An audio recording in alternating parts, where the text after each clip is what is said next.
"Don't sign that," Sophie Harris said, her voice calm, yet piercing through the thick tension in the room.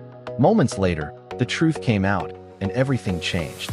Ethan Brooks, the CEO of a multi-million-dollar tech firm, sat across from Sophie at a sleek restaurant table, ready to finalize what he thought was a breakthrough deal. His business partner, an imposing man from Japan, handed over the contract with a confident smile, expecting the signature to seal their next big venture. But Sophie, who had been serving their table with practiced grace, noticed something that the others did not.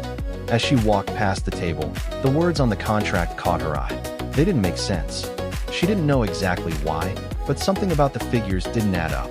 It wasn't just a business mistake. It was something more, something that could jeopardize Ethan's entire company.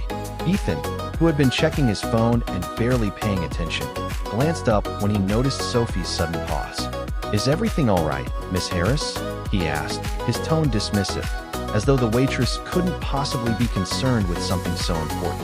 Sophie hesitated, her eyes scanning the fine print. She had no business questioning this. She was just a waitress, right? But the numbers jumped out at her. The clauses in the contract twisted in a way that would not only benefit the Japanese partner at Ethan's expense, but could also leave the company vulnerable to future legal battles.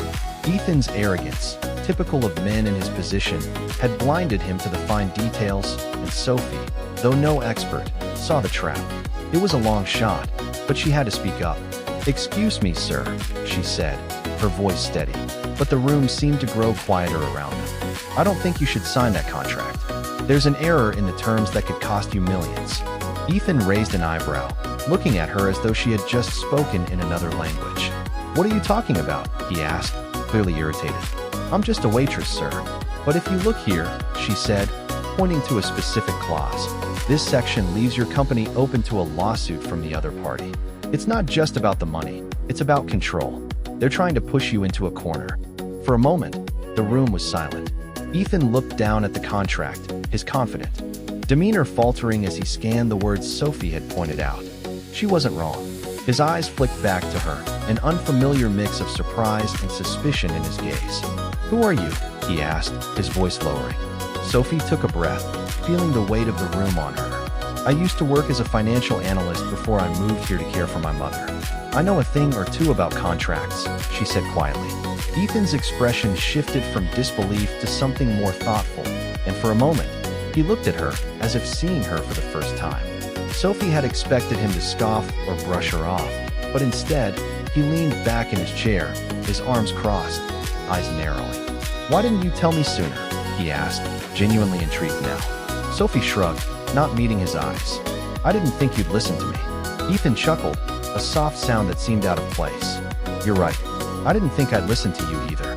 He paused, then added, "You've just saved me from a major disaster. I owe you one." Sophie shook her head. "I'm just doing my job." Ethan sat forward, a new respect in his eyes. "No, you're doing more than that. You've got skills I didn't expect. Ever think about using them for something more than serving tables?" Sophie's heart skipped a beat, but she kept her face neutral. "I'm happy where I am, sir." Ethan leaned back again, a thoughtful expression on his face. "Well, if you ever change your mind, I'd like to talk. I could use someone like you." As the evening continued, Ethan couldn't shake the feeling that Sophie, the quiet waitress, might be the most intelligent person in the room. He had underestimated her, and now, in a single moment, she had not only saved his company but also earned his respect. Sophie, on the other hand, went back to her duties, quietly proud of herself, knowing that her decision to speak up had changed the course of the evening, and possibly her life.